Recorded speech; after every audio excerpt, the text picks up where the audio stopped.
Kabar baik bagi Bapak Ibu guru sekalian, segera dibuka pendaftaran calon peserta seleksi administrasi dan akademik program pendidikan profesi guru dalam jabatan bagi guru pendidikan agama Kristen dan budi pekerti tahun 2022.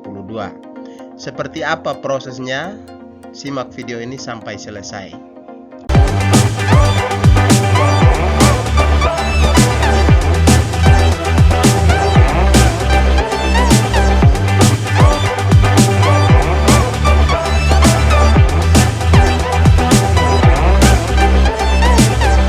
Rekan-rekan sekalian, Bapak Ibu guru, selamat berjumpa kembali bersama saya dalam Guru Belajar Channel, media berbagi informasi seputar dunia pendidikan.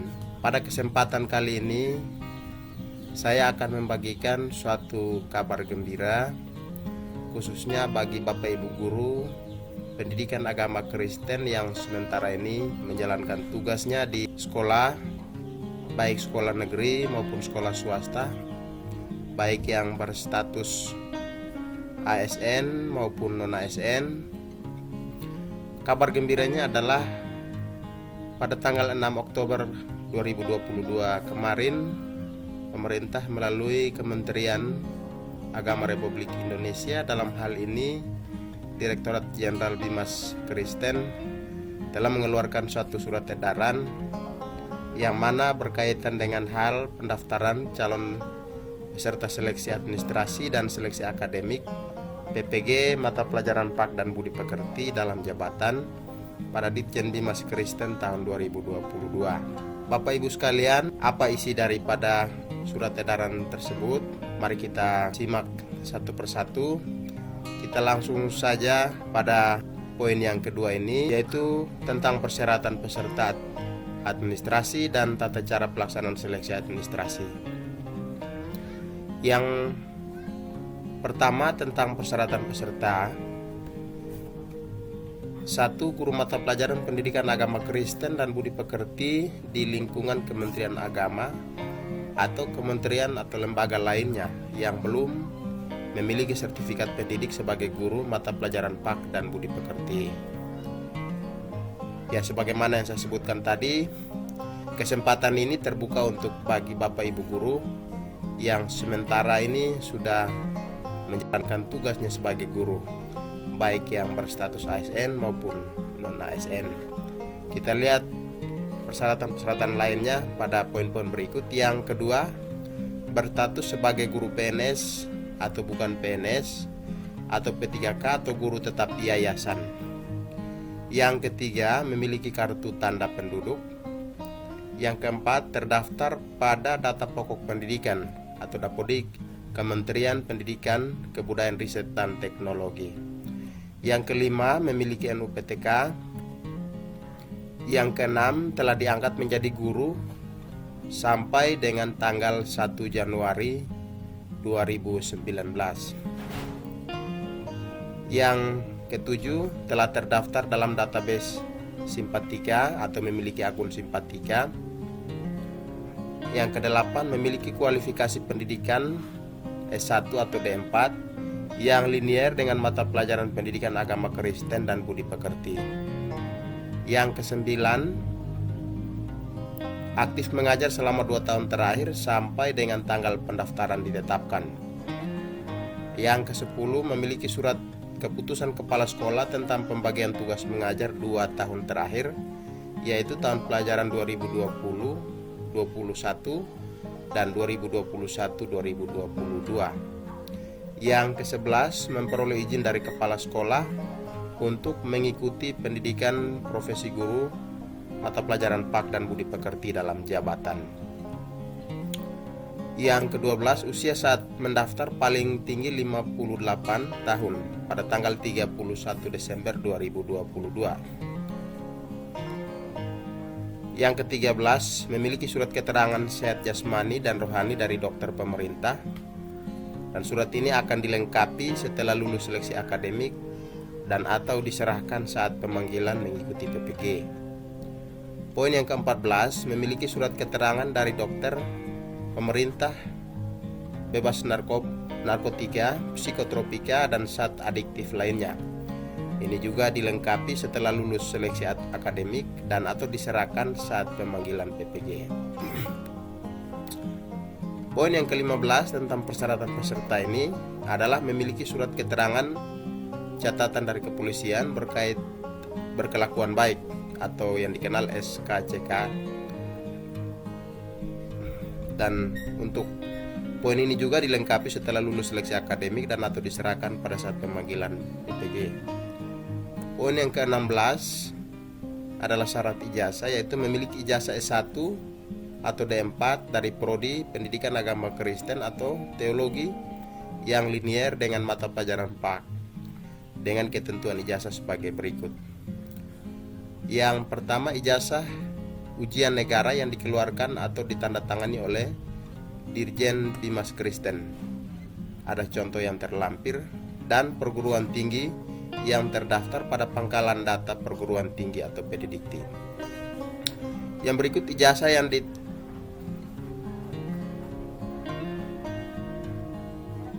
yang ditandasahkan oleh Dirjen Bimas Kristen.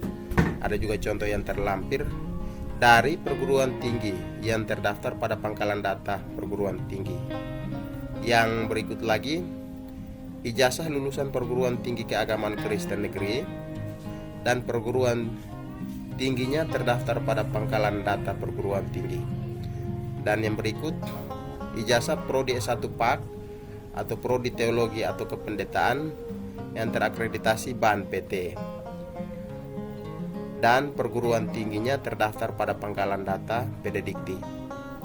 Dan yang berikut lagi mengenai syarat ijazah ini, bagi mahasiswa yang memiliki ijazah S1 dari luar negeri melampirkan contoh penyetaraan dari Ditjen Bimas Kristen dan atau Kemendikbudristek.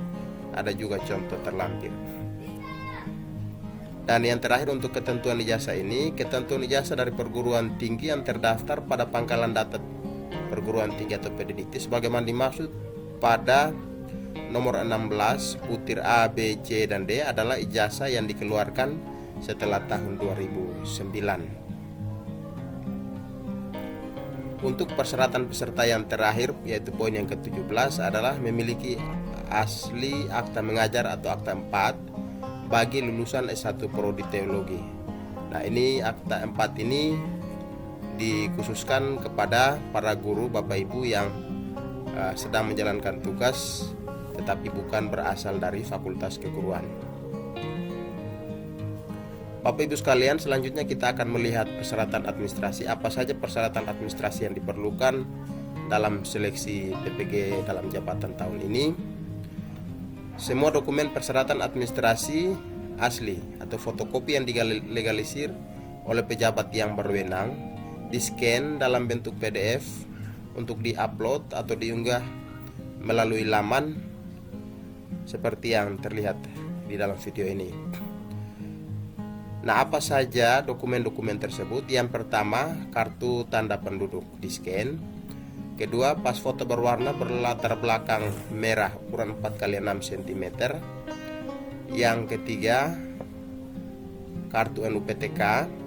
Yang keempat, ijazah S1 atau D4 asli atau fotokopi yang dilegalisir perguruan tinggi bagi mahasiswa yang memiliki ijazah S1 dari luar negeri melampirkan surat penyetaraan dari Ditjen Bimas Kristen Kemendikbudristek. Yang kelima, surat keputusan pengangkatan sebelum tanggal 1 Januari 2019 sebagai guru PNS atau bukan PNS atau P3K atau guru tetap yayasan, baik asli maupun fotokopi yang dilegalisir.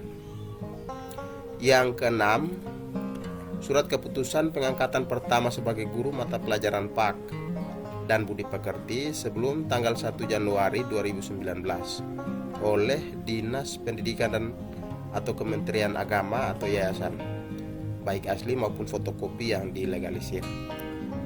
Yang ketujuh, surat keputusan kenaikan pangkat terakhir bagi guru PNS, baik asli maupun fotokopi yang dilegalisir.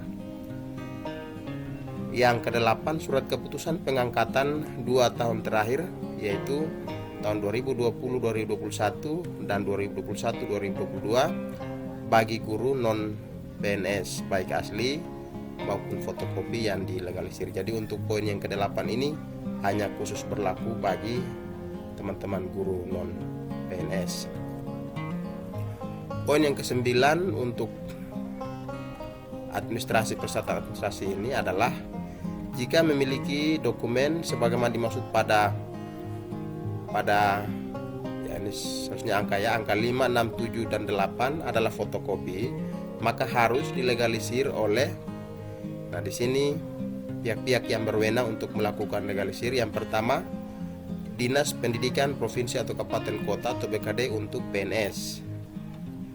Yang berikut, Dinas Pendidikan Provinsi atau Kabupaten Kota atau BKD untuk PNS atau P3K yang ditugaskan sebagai guru oleh pemerintah daerah atau yang diberi kewenangan. Yang berikut, Ketua Yayasan untuk guru tetap yayasan. Dan yang terakhir, Dinas Pendidikan Provinsi atau Kabupaten Kota atau BKD untuk guru bukan PNS di sekolah negeri yang memiliki SK dari pemerintah daerah atau yang diberi kewenangan.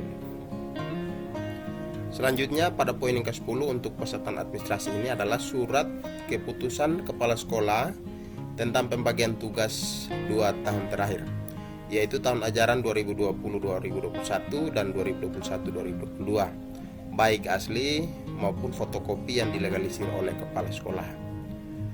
Poin yang ke-11, surat izin dari kepala sekolah untuk mengikuti pendidikan PPG, mata pelajaran PAK dan budi pekerti dalam jabatan.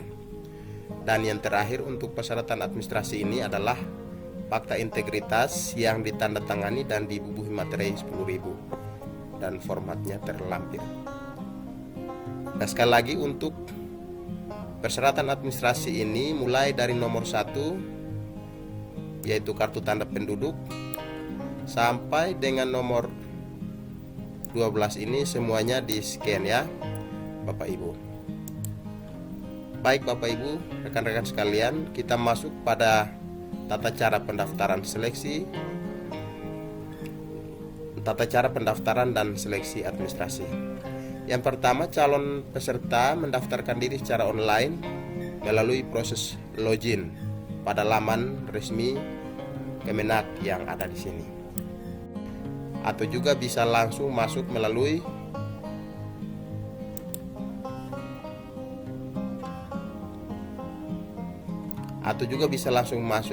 akun Simpatika masing-masing. Untuk tata cara pendaftaran yang kedua, setelah masuk ke laman ini, calon peserta silakan menggunakan akun masing-masing dalam Simpatika untuk mengupload seluruh dokumen persyaratan dalam bentuk soft copy dengan format sesuai yang disediakan oleh sistem. Ukuran file ditetapkan sebesar maksimal 1 MB, kecuali surat keputusan kepala sekolah tentang pembagian tugas mengajar, yaitu maksimal 3 MB. Bapak Ibu, kita ingat baik-baik untuk ukuran filenya. Ukuran file yang ditetapkan itu sebesar maksimal 1 MB. Hanya satu pengecualian, yaitu SK pembagian tugas oleh kepala sekolah itu bisa diberi sampai maksimal 3 MB. Selanjutnya Bapak Ibu, untuk tata cara yang berikut, setelah kita melakukan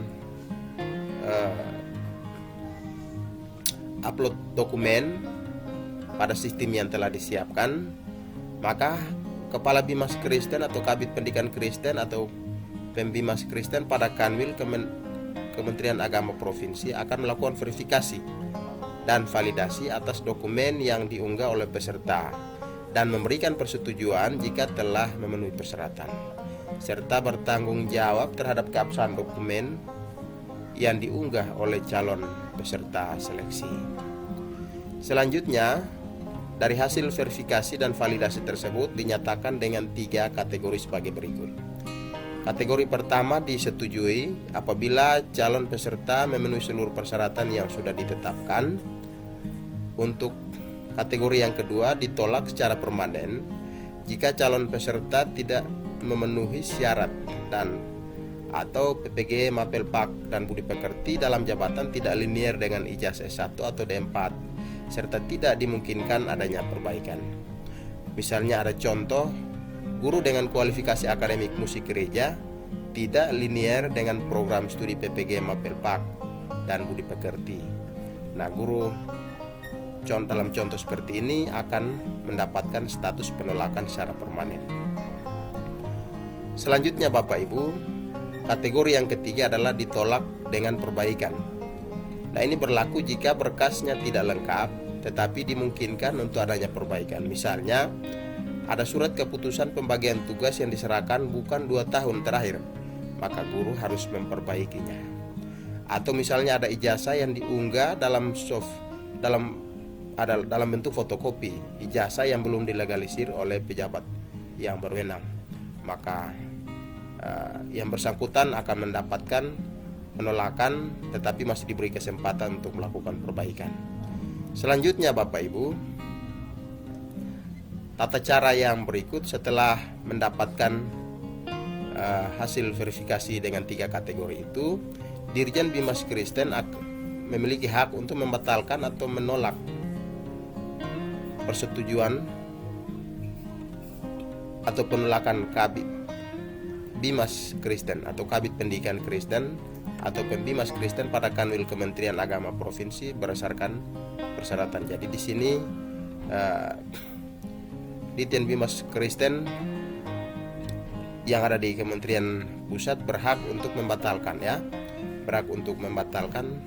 persetujuan atau penolakan Kabid Bimas Kristen atau Kabid Pendidikan Kristen atau Pembimas Kristen pada Kanwil Kementerian Agama Provinsi berdasarkan persyaratan.